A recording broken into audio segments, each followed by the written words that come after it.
Hello, Watch Your Chat here with your reminder that life is short by the watch. Today we're looking at a watch that, in my mind, there's only a few words that describe it. Insane, hectic, and absolutely ridiculous. Very steampunk in my view. So it's the Max Büsser and Friends horological machine No.9. The watch itself is inspired by the dynamic profiles of automotive and aviation mid-century design.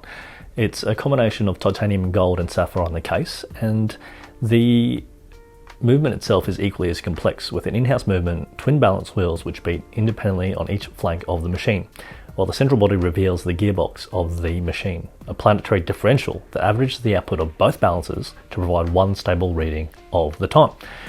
Now, this watch is next level, and I suspect that the market for these are those people who have everything they want and finances are no longer a restriction. That of course doesn't mean that we can't get hands-on with it and have a little bit of fun with it. Anyway, let's go through it with the AD and see what he has to say about this amazing piece. The most impressive man creation, MB&F. That's insane. Yes. And so this is their That's just insane. most complex case that they've ever produced. I know it's sapphire, but it just looks like you could easily crack it. I think it reminds you of lab test tubes and things like that. Yes. So that's, like, it's interesting because the logo is this way, but yet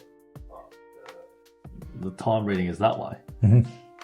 Yeah, that is interesting. I just didn't even notice that. It's almost like it's upside down or something. How much is this one?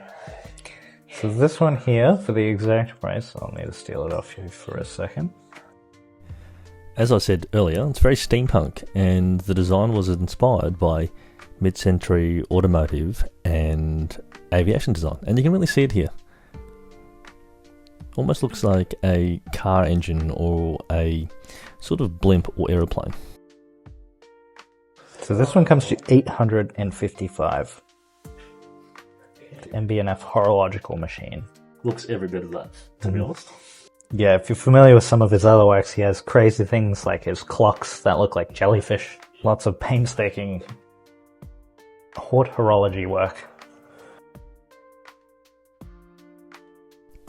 At this stage I was pretty speechless. I wasn't quite sure what else to say. It was pretty insane. I've never seen anything like this before and never had the privilege of holding anything like this in my hand.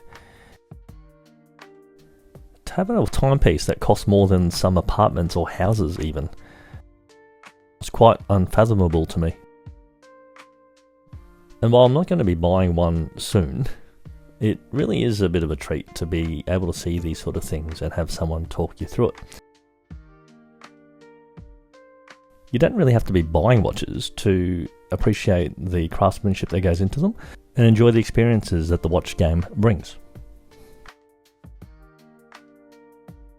Now, that's probably the one that's really overreaching for my wrist.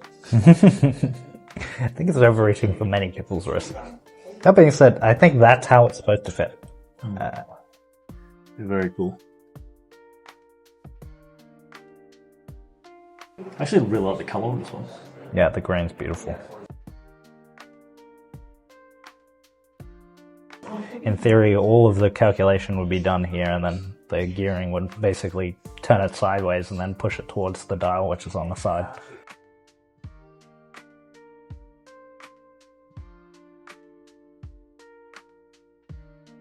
It's insane. I better put that down before I get any wild ideas.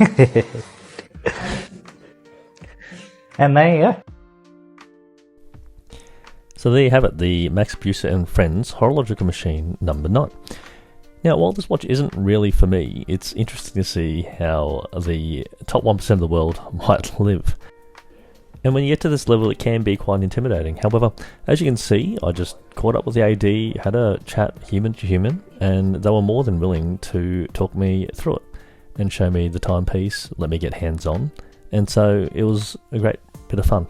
So if you liked that video, please click like and subscribe. And remember, life's short by the watch.